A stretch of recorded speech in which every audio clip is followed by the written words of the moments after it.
আসসালামু আলাইকুম, welcome to my channel. আজ আপনাদের সঙ্গে শেয়ার করব বাঙালির অতি পরিচিত একটি রেসিপি সর্ষে পাবদা। আসুন দেখে নেওয়া যাক কীভাবে সহজেই আপনারা সর্ষে পাবদা রেসিপিটি তৈরি করে নিতে পারবেন। সবার প্রথমে এখানে আমি সরিষা নিয়ে নিয়েছি। সরিষাটা আমি খুব ভালো মতো ধুয়ে পরিষ্কার করে 5 মিনিট ভিজিয়ে রাখার পরে এটা বেটে নেব। এটা একটা সাইডে রেখে দিলাম। দেওয়ার পরে এখানে আমি 4টে পাবদা মাছ নিয়ে নিয়েছি। খুব ভালো করে পাবদা মাছগুলো আমি কেটে ধুয়ে পরিষ্কার করে নিয়েছি। এবার আমি পাবদা মাছের গায়ে দিয়ে দেবো হাফ চা চামচ পরিমাণে লবণ, আর দিয়ে দেবো হাফ চা চামচ পরিমাণে হলুদ গুঁড়ো। খুব ভালো করে হলুদ গুঁড়ো আর লবণটা আমি মাছের গায়ে লাগিয়ে দেব। দিয়ে মাছটা আমি ভেজে নেব।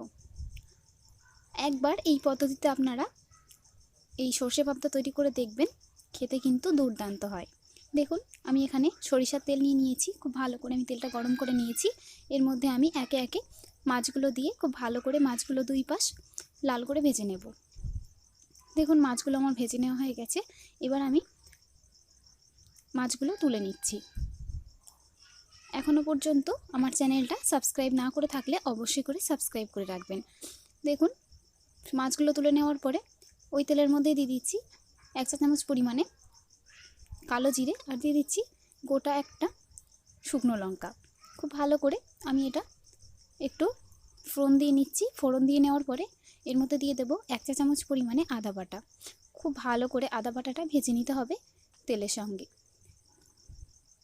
একদমই সহজ একটা রেসিপি, একবার দেখলেই আপনারা এটা সহজেই তৈরি করে নিতে পারবেন। দেখুন, আদাটা খুব ভালো করে আমার ভেজে নেওয়া হয়ে গেছে। আদাটা খুব ভালো করে ভেজে নেওয়ার পরে এর মধ্যে দিয়ে দিচ্ছি টমেটো পিউরি। আমি এখানে 2টো টমেটো খুব ভালো করে মিক্সিতে দিয়ে পিউরি তৈরি করে নিয়েছি। এবার গ্যাসের ফ্লেম মিডিয়ামে রেখে খুব ভালো করে টমেটোটা এভাবে কষিয়ে নিতে হবে। একটু সময় নিয়ে টমেটোটা খুব ভালো মতো কষিয়ে নেবেন। টমেটো যখন খুব ভালো মতো কষিয়ে নেওয়া হয়ে যাবে, এ পর্যায়ে এর মধ্যে দিয়ে দিচ্ছি আমি লবণটা অবশ্যই স্বাদ অনুযায়ী দেবেন। দিয়ে দিলাম হাফ চা চামচ পরিমাণে হলুদ গুঁড়ো, দিয়ে দেবো হাফ চা চামচ পরিমাণে লাল লঙ্কার গুঁড়ো। খুব ভালো করে এবার গুঁড়ো মশলাগুলো আমি টমেটো সঙ্গে খুব ভালো করে আবারও কষিয়ে নিচ্ছি।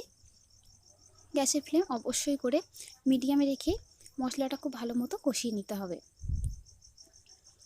দেখতেই পাচ্ছেন খুব ভালো করে মশলাটা আমার কষিয়ে নেওয়া হয়ে গেছে। মশলা থেকে তেল ছেড়ে এসেছে। মশলা থেকে যখন তেল ছেড়ে আসবে এরকম, এই পর্যায়ে এর মধ্যে যে সর্ষেটা আমি বেটে রেখেছিলাম সেই সর্ষেটা আমি এখানে দিয়ে দেব। আমি এখানে সরিষা বাটা, দেখুন খুব ভালো মতো সব সরিষাটা আমি বেটে নিয়েছি। এখানে আমি 3 চা চামচ পরিমাণে সরিষা বাটা ব্যবহার করছি। সর্ষে বাটাটা দিয়ে খুব ভালো করে আবারও আমি মশলাটার সঙ্গে সর্ষে বাটাটা কষিয়ে নেব। এইভাবে আপনারা একবার এই সর্ষে পাবদা করে দেখবেন, খেতে কিন্তু দুর্দান্ত হয়। খুব ভালো করে মশলাটা কষিয়ে নিচ্ছি আমি। এখানে আমি যে উপকরণগুলো ব্যবহার করেছি সবগুলোই আমি ডিসক্রিপশন বক্সে লিখে দেব, আপনারা চাইলে সহজেই সেখান থেকে দেখে নিতে পারবেন। দেখতেই পাচ্ছেন মশলা কষাতে কষাতে মশলা থেকে তেল ছেড়ে আসছে। মশলা থেকে যখন তেল ছেড়ে আসবে এই পর্যায়ে বুঝবেন যে খুব ভালো করে মশলাটা কষিয়ে নেওয়া হয়ে গেছে।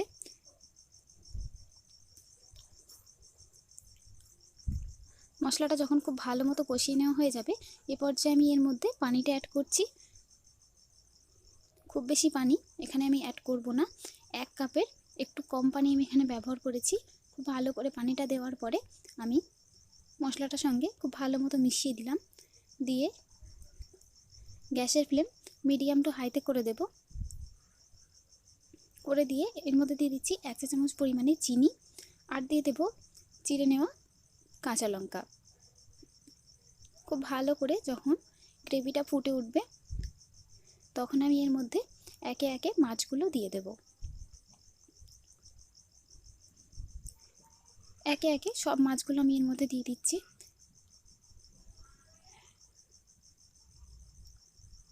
আজকের এই রেসিপিটি আপনাদের কাছে কেমন লেগেছে অবশ্যই আমাকে কমেন্ট করে জানাবেন আপনারা। খুব ভালো মতো মাছগুলো দিয়ে মিশিয়ে দেওয়ার পরে ওপর দিয়ে দিয়ে দিচ্ছি ধনেপাতা কুচি করে নেওয়া।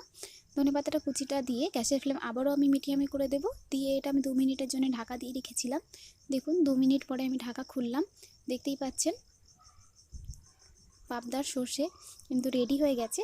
আরও 1 মিনিট খুব ভালো মতো আমি এটা ফুটিয়ে নেব, নিয়ে গ্যাসের ফ্লেম বন্ধ করে আমি এটা আপনাদেরকে সার্ভ করে দেখাচ্ছি। দেখুন, দেখতেই পাচ্ছেন যে সর্ষে পাবদাটা কতটা ভালো হয়েছে দেখতে, খেতেও কিন্তু অসাধারণ হয়। আজকের মতন এই পর্যন্তই, আবারও চলে আসবো নিত্য নতুন রেসিপি নিয়ে। ভালো থাকবেন সবাই।